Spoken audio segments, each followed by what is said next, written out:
안녕하십니까.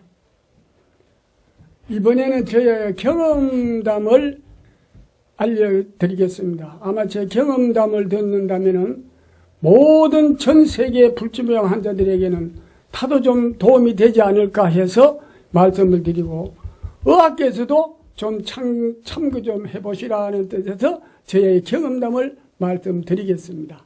혹 제가 경험담을 말을 할 때 혹시도 오해 소지가 있다면은 이해해 주시면서 들어주셨으면 감사하겠습니다. 제가 지금 79년부터 현재까지는 암 환자들만 찾아와서 상담을 하게 되었습니다. 제가 지금 올해 한국 나이로 14년을 기해서 제 올해 76입니다. 그런데 지금 내가 52년 동안 제가 환자들 상담하면서 제가 지도한 것이 전부 불치병이었습니다. 52년 전에는 그 당시 나병, 또 결핵 환자, 그 당시에 결핵은 걸렸다 그러면은 집안 말리는 병이라고 했습니다. 막 그래도 약 먹어가면 낫는 사람은 안 보고요. 말기가 돼가지고 막 어깨로 숨을 쉬면서 기침을 하면 막 먹지 않겠던 피가 나오던 사람들을 이렇게 지도하게 되었습니다. 그래 나오다가 79년부터 현재까지는 암 환자들만 상담하게 됐는데요.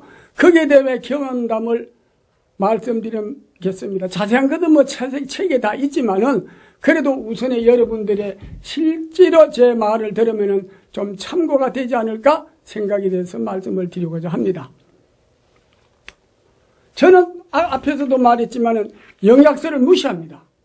무시한다고 해서 먹지 말라는 게 아니고 영양소대로 먹을 수 있는 힘을 길러놓고 먹어야 된다는 것입니다.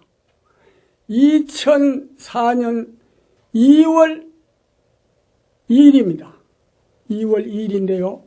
그때에 4살 먹은 그 아들을 데리고 찾아온 그 우리 독자님이 있었어요.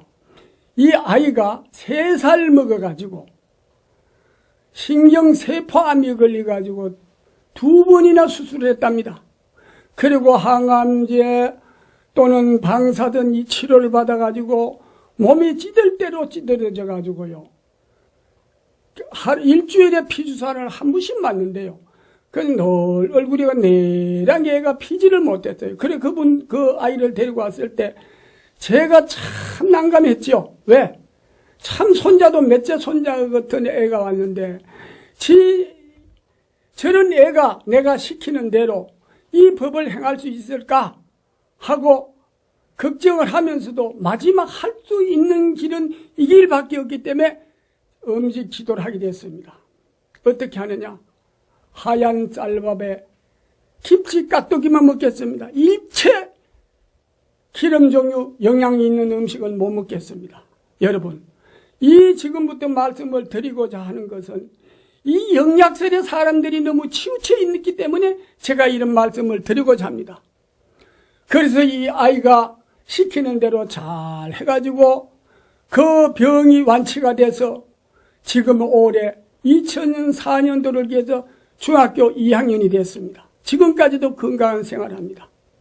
그러면은 여러분, 우리 일반 상식적이나 영양적이나 의학적으로 볼 때 한창 먹을 나이를 더구나 치료를 받아가 항암 치료를 받아가 완전 영양 결핍증이 된 아이를 잘 먹여야 되는데 그것도 하얀 쌀밥에 김치 깍두기만 먹게 한다 그러면 그것도 세끼도 아니고 아침 저녁 2끼를 먹인다고 하면 이해하겠습니까?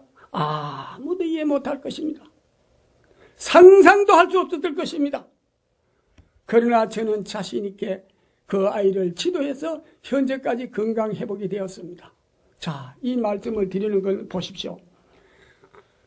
우리가 자꾸 영양학설대로 잘 먹어야 산다고 주장을 하지만은 그거는 우리가 음식 문화가 낮과 밤을 잃어버린 사람들이기 때문에 그렇습니다. 낮과 밤을 잃어버렸으니까 몸에서 생산이 안 된단 말이에요. 낮과 밤이 운행이 됐을 때 천한 만물을 생산시킬 수 있듯이 우리 육체 나라의 낮과 밤을 잃어버렸기 때문에 영약세를 주장하는 겁니다. 그러나 낮과 밤을 적용시켰습니다. 아침 저녁 두 끼를 먹고 낮에는 태양의 에너지를 받아서 몸에서 흡수해서 모든 에너지를 생산하는 육체의 나라를 저는 순환의 법칙을 이해하기 때문에 실천해서 이 아이는 건강 회복되었던 것입니다. 왜? 우리는 음식 먹는 법, 살기 위해서 먹는 법을 절대로 지키게 되면, 그 실천하게 되면 몸에서 부족한 것을 전부 생산을 하고, 더러운 것은 정화를 시키고, 모자란 것은 생산을 시키고, 모든 역할을 하게 되어 있습니다. 우리 인체는 못 만들어내는 것이 없습니다. 지구촌에 있는 모든 것들은 그와 같은 것을 생산할 수 있는 것이 우리 몸입니다. 그래서 지구는 대우주에 인간은 소주라는 것입니다. 대우주에서 일어나는 모든 것들 우리 내면에서 다 일어나고 생산하고 정화시킬 수 있다는 것을 알기 때문에, 깨달았기 때문에 이 아이를 그렇게 아침 저녁 두 끼를 먹였던 것입니다. 여러분, 우리가 영약설에 너무 치우쳐다 보면 내 자아의 생산력을 우리는 잃어버립니다. 안 들어가면 우리 몸에도 다 생산하게 되어 있습니다. 이거 참고하십시오. 좋은 걸 먹더라도 법에 의해서 먹어야지, 물하고 혼합해서 먹으면 생산성이 없습니다. 낮과범을 잃어버리기 때문에 만날 밖에서 좋은 걸 수입해다 먹어야 되는 격이 오기 때문에 영약설 잘 먹어야 산다고 하는 우리들의 상식을 벗어날 수가 없다는 것입니다. 참고하십시오. 그 다음에 80년도입니다. 그때 내가 환자들이 오면 약도 주고 이런 시절이었습니다. 무면허 의료행위 할 때입니다. 80년도에 두 사람의 경험담을 말씀드리겠습니다. 이건 너무나 마음이 아픈 사연, 꼭 알아야 될 여러분들이 알아야 될 사연이기 때문에 말씀드리고자 합니다. 한 분이 저를 찾아와서 하는 말이, 우리 형님이 모 신문사 편집국장인데 몸이 필요해서 A라는 병원에 가서 검사를 해보니까, 종합검진을 해보니까 간염이란 진단을 받고, 거기에서 입원 2달 반 동안을 입원하며 간염 치료를 했지만은 결국 간암으로 전환이 돼가지고 B라는 우리 대한민국의 최고 가는 대학병원으로 옮겼답니다. 옮겨놓고 제 소문을 듣고 찾아서 병원에 한번 가자는 거예요. 그럼 내가 영업장에 갈 수는 없고 하도 사정을 하며 한번 가봤습니다. 가보니까 아니에요. 시간이 급해요. 시간이 급해서 병원에 있는 사람을 나한테 어떻게 하라고 그럽니까?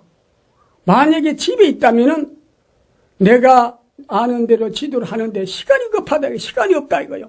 네, 이렇게 말씀하셨습니다. 그때가 그 토요일 날이었어요. 그러면 내일 모레 월요일 날 퇴원해 가요. 그러면 언제 기도를 받아보겠습니다. 이랬습니다. 그런데 월요일이 돼도 안 왔어요. 그래서 또 한 일주일 후에 또 왔습니다. 또 가보자는 거요. 또 가봤습니다. 가보니까요, 이제는 다 왔어요. 72시간을 못 넘기겠어요. 그래서 내가 아이고, 그때 당시만 해도요, 집에서 죽지 않고 병원이나 다른 곳에도 죽으면은 객사라 그랬어요. 그래서 객사 안 죽으려면 집에서 죽어야 된다는 거요. 그렇다면 집으로 빨리 모셔야 돼요. 72시간을 못 넘기겠네요. 이랬더니 온 가족들이 그냥 눈물을 흘리고 통곡을 하고 있을 때 간 전문 박사님이 오셔서 우는 것을 보시고, 왜 우느냐 이거요. 앞으로 한 달은 더 산다 이거요. 그때 급할 땐 집으로 모셔도 될 테니까 걱정하지 말라는 거예요. 이 소리를 하는 게 또 눈물을 거쳤어요. 그리고 나왔는데 그 동생분이, 박사님은 한 달 산다 그러고 저는 72시간 넘기기 힘들다고 그랬는데 둘이가 경쟁을 붙었다고 말을 해요. 내가 뭘 압니까? 박사님이 아시지. 이러고 돌아왔는데 역시 그분이 72시간 전에 거기서 운명을 했습니다. 또 한 사람은요, 또 그때도 이분이 찾아왔을 때가 토요일이었어요.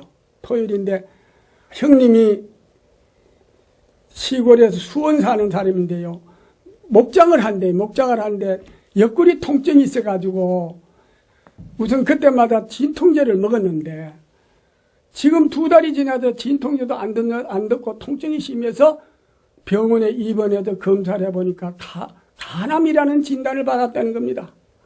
그러니까 꼭 한번 가서 좀 봐주시오. 역시 내가 갈 수가 없는 몸이지만은 그래도 다 간력 있는 사람들이 와서 그러니 한번 가본다고 가봤더니 이분 역시도 겉으로 보기는 멀쩡해요. 환자 같아 보이질 않아요. 그러나 제가 볼 땐 시간이 급해요. 시간이 급하다고 얘기했더니 병원에서는 할 수 없으니까 집에 모시나요? 내가 하지. 어떻게 이게 나무 영업장에서 이렇게 나한테 이렇게 보라 한 대를 어떻게 하겠습니까? 이랬더니 이분도 역시 월요일날 퇴원해서 그러면 음식 기도를 받겠다는 거예요. 그만 그러라고. 그분도 시간을 내가 급하다 그랬거든요. 그랬는데, 월요일에도 안 와요. 그래도 금요일 돼서 전화가 왔는데, 지금 환자를 퇴원해가지고 집으로 모시고 있으니까, 우리 집으로 좀 왕래 좀 해주세요. 이러는 거예요. 안 됩니다. 이제 시간이 급해 지났습니다. 안 됐습니다. 전 얘기를 하니까, 알았습니다. 이러지만, 조금 있으니까 동생분이 저한테 찾아왔어요. 좀 수원까지 가자는 거예요. 가봤습니다. 여러분. 가보니까요, 지난 토요일 날 본 사람이, 그러니까, 토, 일, 월, 화, 수, 목, 금요일인데요. 일주일 됐는데요. 완전히 사람을 알아볼 수가 없어요. 완전 청색이에요. 몸이 완전히 삭함해졌고 청색으로 변했다 이거예요. 그래서 저는 지금은 할 수가 없습니다. 죽어도 좋으니 약을 좀 써주십시오. 안 됩니다. 제가 할 수가 없습니다. 하고 돌아왔습니다. 그런데 그분이 며칠 안 가다 운명을 했습니다. 내주 들은 얘기지만 병원에서 일주일을 넘을 수가 없으니까 빨리 집으로 모시라고 해서 퇴원을 했답니다. 자, 여러분 이 얘기를 왜 하느냐 하면은, 자, 봅시다. 만약에 사람이 모든 음식은 열이 발산해가지고 음식을 먹어도 태워서 열을 발산해서 열을 저축을 해야 되는데, 병원에 입원을 했습니다. 입원을 하게 되면 활동을 못하니까 또 어떻게 해요? 활동을 못하여 열을 발산할 수 있는 힘이 부족할 거 아닙니까? 부족한데다 또 간염에는 잘 먹어야 된다고 또 잘 먹이게 돼 있어요. 먹는 것까지는 좋았는데 24시간 링거주사를 맞고 있다고요. 왜 그럴까요? 장마가 진다 이겁니다. 장마가 계속 2달 반을 장마를 지니까 인지는 불이 다 꺼져간다. 내가 볼 땐 그래요. 불이 다 꺼져가기 때문에 시간이 급하다고 했습니다. 두 번째 사람은요, 목장한다는 사람은 어떻게, 이 사람도 멀쩡한데 역시 장마가 져가지고 지금 시간이 급해요. 불이 금방 꺼지게 생겼어요. 그래서 시간이 급하다고 했습니다. 그래서 제가 말한 대로 그분들은 다 며칠 후에 운명을 했던 이 사연은 왜 이런 말씀을 드리느냐 하면요. 우리 아마 97%는 모든 병이 장마가 져서 옵니다. 장마가 져서 오는데 장마가 전데다가 또 계속 링거주사 맞아만 점점 장마가 진다는 것입니다.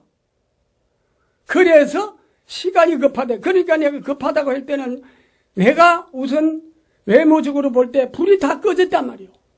조그마한 반딧불 같은 불이 남았는데 시간이 급한데 이걸 모르고 계속 링거를 맞으니까 그 불마저 바로 꺼지니까 바로 간다는 겁니다. 두 분이 다 똑같습니다. 그래서 의학계 여러분은요, 제 이 말을 참고해 주시오. 많은 이런 일들을 경험했습니다. 한두 사람이 아닙니다. 내가 얼마든지 이 음식 먹는 법으로 약과 병행을 하더라도 치유할 수 있는 모든 일들이 있었는데, 이 모든 영양술대로 잘 먹고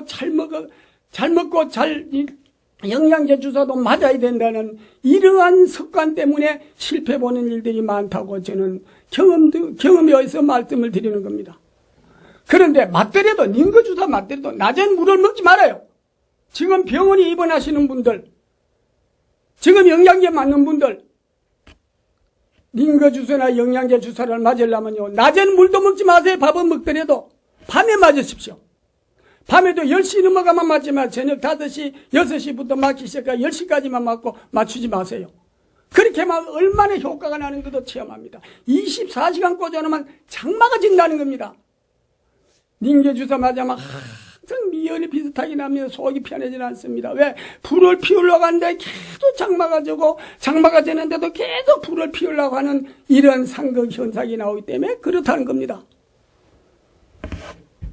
여러분, 지금 4살짜리 아이와 두 분의 이 경험담을 말씀드렸습니다.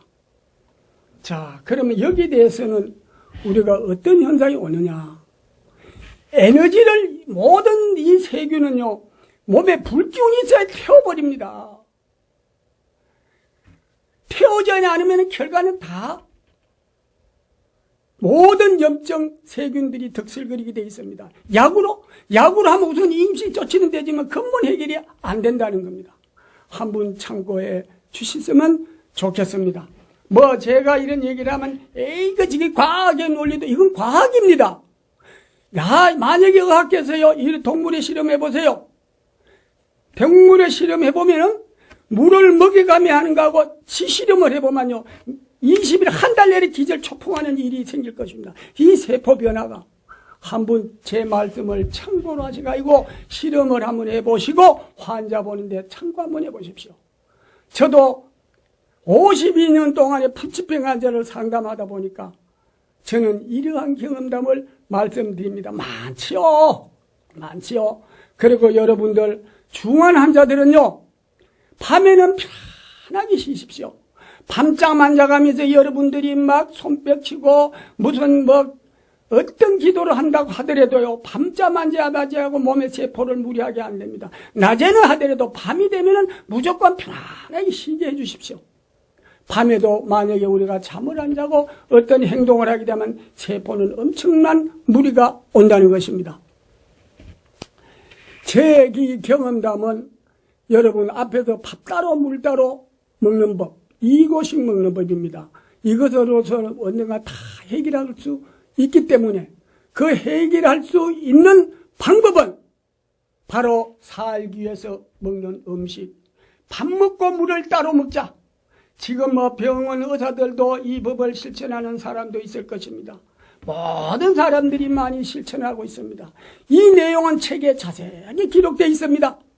한번 보시고 실천해도 어떤 질병이라도 책 내용대로 해보십시오. 5일에서 15일이면 효과 날 것입니다. 왜요? 처음에 전환기는 괴로움이 있습니다. 괴로움이 있더라도 믿고 실천을 해보세요. 약 먹는 것이 있으면 물 먹는 시간에 이용을 하십시오. 영양제도 그렇습니다. 물 종류는 물 먹는 시간에 먹고 만약에 씹어 먹는 거는 밥 먹는 시간에 같이 병행을 해보십시오. 제가 드리는 말씀은 한채 오접시 신기한 효과를 볼 수 있다는 것이 제가 몸 체험을 통해서 불치병 환자들에게 실천을 해본 결과가 다 확인되었기 때문에 이런 말씀을 드립니다. 만약 여기에서 인류가 나에게 반대하고 들어도 저는 혼자서 이 이론에 대해서 확실하게 대답을 할 수 있습니다. 경쟁을 한다고도 해볼 수 있습니다. 이런 거 나오면 참고해 보십시오. 또 다음 파트로 미루면서 또 경험담은 이것으로 마치겠습니다. 감사합니다.